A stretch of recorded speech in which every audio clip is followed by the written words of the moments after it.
Alhamdulillah 33, Allahu Akbar 33. Lalu dia genapkan 100-nya membaca la ilaha illallah wahdahu la syarika lah, lahul mulku wal hamdu wa huwa ala kulli syai'in qadir. Maka akan diampuni dosanya walaupun sebanyak buih di lautan. Tapi pertanyaannya, siapa yang dapat nih? Padahal kalau untuk baca ini saya pernah pakai durasi menit, teman-teman sekalian. Baca dengan sangat tenang pun itu 7 menit sudah selesai sebenarnya. Baca ayat kursinya, baca al-ikhlas al-falaq an-nasnya dengan baca subhanallah alhamdulillah Allah akbar masing-masing 33 kali. Maksimal 7 menit. Tapi pertanyaan siapa yang dapat nih? Karena banyak orang tidak menganggap penting untuk mengucapkan zikir kepada Allah, terutama masalah alhamdulillah. Maka mereka buru-buru sekali. Subhanallah, subhanallah, alhamdulillah, alhamdulillah, alhamdulillah, Allah akbar, Allah akbar, Allah akbar, Allah akbar. Apa ini?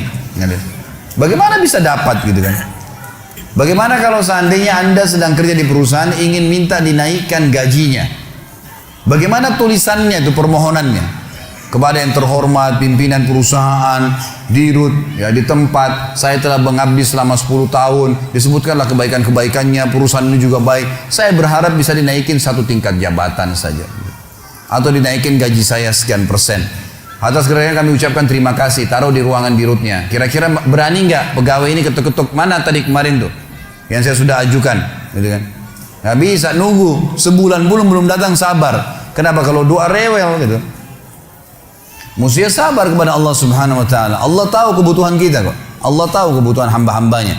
Bahkan kita tidak minta pun Allah tahu kebutuhan hambanya, gitu kan? Allah tahu kebutuhan hambanya. Jadi harusnya bersyukur teman-teman sekalian. Kita biasakan bersyukur kepada Allah Subhanahu Wa Taala. Masih ingat tadi pagi saya bilang banyak hal-hal yang bahkan dianggap buruk oleh manusia ternyata sebuah rezeki. Seperti tadi lapar, haus, capek. Mulai sekarang jangan kalau lapar bilang aduh lapar, nggak boleh. Karena kalau tidak lapar nggak enak kita makan. Mesti alhamdulillah saya lapar. Itu aja mesti kita syukurin. Hal-hal yang kita anggap buruk juga sebuah nikmat sebenarnya. Karena tanpa lapar tidak enak orang makan. Kalau haus, alhamdulillah saya haus. Karena memang kalau tidak haus nggak enak kita minum. Begitu pula dengan capek, alhamdulillah saya capek. Karena dengan capek enak rasanya tidur itu. Tapi kalau tidak capek kita nggak enak tidurnya, gitu kan? Bahkan kadang-kadang kita gelisah bangun tengah malam karena sudah terlalu banyak tidur. Coba kalau kita capek luar biasa, mesti lisan kita mengatakan alhamdulillah. Allah menyebutkan dalil tentang pentingnya bersyukur ini di dalam surah Al-Ankabut, surah nomor 29 ayat 17. A'udzu billahi minasyaitonir rajim. Innama ta'buduna min dunillahi awthanan wa takhluquna ifka. Sesungguhnya kata Allah, semua yang kalian sembah selain Allah adalah berhala-berhala. Patunglah, pohonlah, apalah, semuanya itu berhala kata Allah. Dan kalian membuatnya dengan ifka, kedustaan. Orang yang berhala, dia sendiri yang pahat matanya, dia sendiri yang buat hidungnya, dia sendiri yang buat kepalanya, topinya, apalah. Kemudian dia anggap, oh ini Tuhan. Gimana cara? Kata Allah ini ifka, ini kedustaan. Kalian dustain diri kalian sendiri kata Allah. Semua yang kalian sembah selain Allah itu berhala-berhala yang kalian karang-karang, kalian dustain diri kalian sendiri. Dan subhanallah kebanyakan orang ujung-ujungnya ini karena masalah duit saja. Banyak kita ambil ruang lingkup orang Islam saja misalnya. Ada seorang dikenal namanya Badawi di Mesir. Nanti kita tarik ke Indonesia ini contohnya.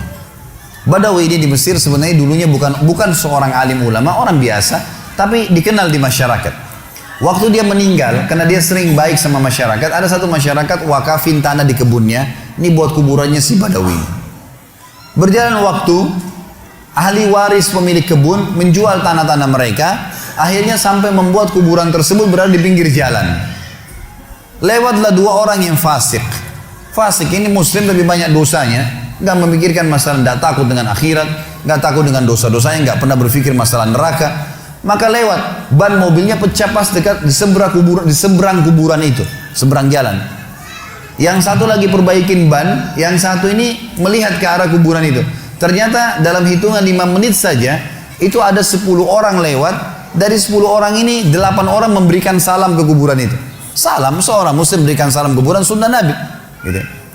Orang fasik ini mengambil sebuah kaleng tua di dekat mobilnya, kemudian dia menyeberang, ditaruh di dekat kuburan itu, lalu dia pindah ke sebelah. Dilihat sama dia 5 menit ke depan lagi seperti apa. Ternyata dari 10 orang yang lewat, selain memberikan salam, ada 2 orang nitipin duit, masukin ke kaleng bekas itu. Dia bilang sama temannya, sebentar ada proyek nih. Dia pergi ke toko bangunan, beli semen, beli keramik, beli pagar, dirombak tuh kuburan hari itu. Pasang celengan yang lebih bagus lagi. Dia sama temannya besok duduk di seberang jalan, lihat perkembangan. Ternyata dari pagi sampai sore, di antara orang yang lewat karena kuburan sudah bagus, ada yang berikan salam, ada yang titipin fulus, duit lagi. Kalengnya penuh, gitu kan? Wah, ini proyek nih.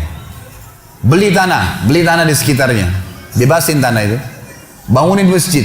Dan sekarang teman-teman sekalian, masjid itu bisa menampung sekitar 1.000 orang, dan di dalamnya ada kuburan si Badawi tadi.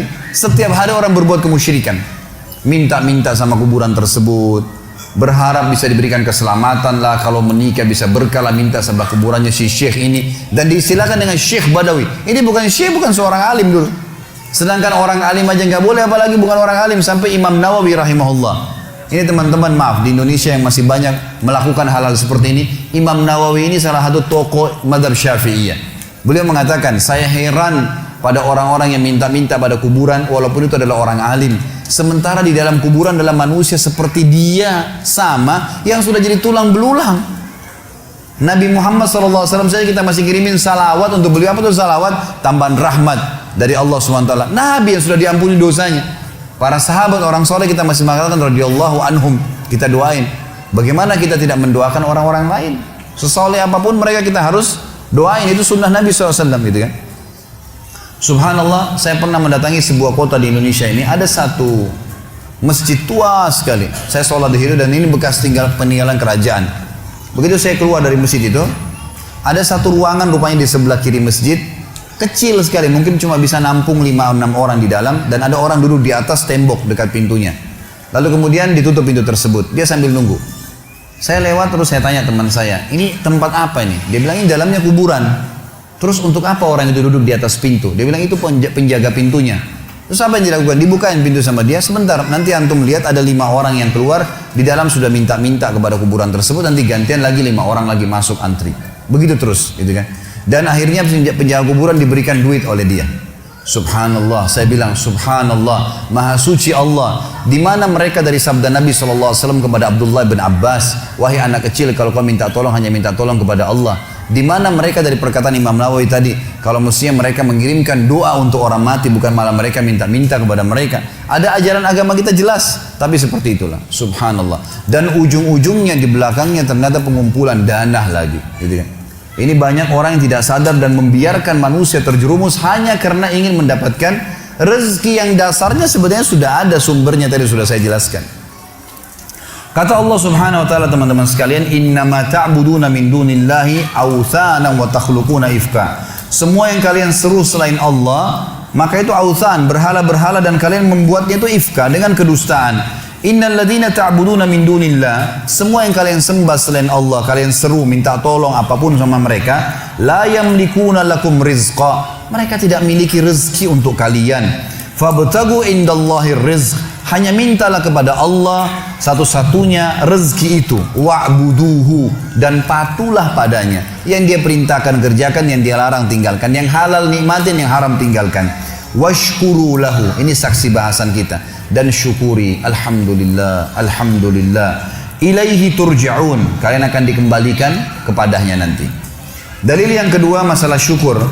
Ini pilar pertama untuk menambah rezeki itu teman-teman sekalian, bersyukur.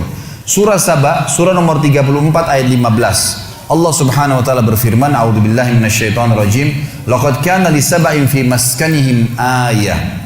Saba ini teman-teman sekalian, surah Saba, surah nomor 34, nama lainnya negeri Yaman. Zaman dulu, di zaman Ibrahim alaihissalam, Saba itu namanya negeri Yaman, gitu kan. Dulu subur sekali negeri Yaman itu. Dan Allah Subhanahu wa taala menceritakan tentang keadaan mereka dalam surah Saba ayat 15 ini. Sesungguhnya di negeri Saba di zaman dulu itu, di kehidupan mereka ada tanda-tanda kebesaran Allah. Jannatani ayyamini wa shimal. Di sisi timur dan baratnya itu ada kebun-kebun yang lebat. Dijelaskan dalam sebuah riwayat Nabi SAW bahwasanya dulu di negeri Saba ini ada Saddul Ma'rib namanya. Ada bendungan Ma'rib. Bendungan Ma'rib ini teman-teman sekalian dibuat dengan ilmu yang Allah berikan kepada mereka dan mereka beriman kepada Allah, maka membuat akhirnya di musim panas pun mereka tetap punya sayur-sayuran. Semua di barat negeri Sabah sayur-sayuran, di semua di bagian timurnya adalah buah-buahan, dan sampai mereka menjadi pemasok terbesar di dunia pada saat itu. Maka Allah mengatakan, kulu min rizki rabbikum washkurulah.